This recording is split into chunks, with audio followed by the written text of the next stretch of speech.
ધારી તાલુકાના પ્રાથમિક આરોગ્ય કેન્દ્રમાં પીયર એજ્યુકેટરની તાલીમ રાખવામાં આવેલ। આ તાલીમ જિલ્લા આરોગ્ય અધિકારી જોશી સાહેબ, સાલવી સાહેબ, તાલુકા આરોગ્ય અધિકારી મકવાણા સાહેબના માર્ગદર્શન નીચે રાખવામાં આવેલ।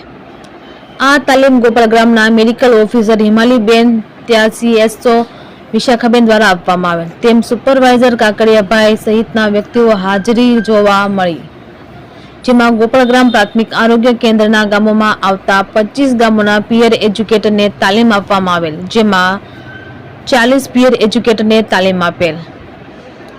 રિપોર્ટર સંજયવાળા, ધારી। બેન, આપનું નામ શું છે? આજે કયા પ્રકારનું આયોજન છે? આ શું કહેશો? જી, મારું નામ મકવાણા વિશાખા છે। હું CHO દીતલામાં ફરજ બજાવું છું।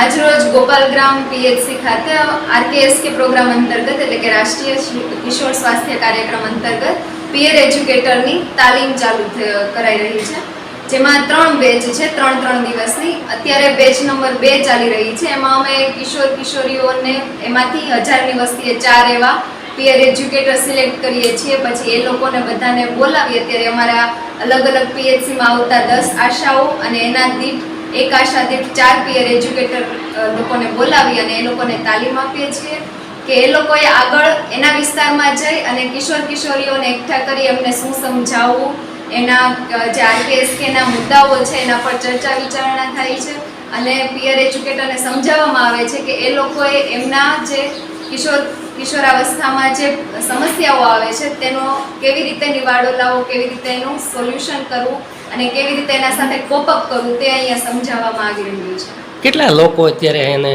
લાભ લે છે?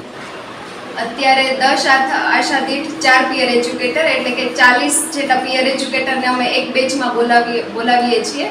અત્યારે બેચ નંબર 2 છે એટલે 3 બેચ પૂરી થશે ત્યાં આખા જે PHC ગોપાલગ્રામમાં જેટલા પણ ગ્રામ્ય વિસ્તાર અને શહેરી વિસ્તાર આવે છે તે કવર કરી લેવામાં આવશે। ઓકે,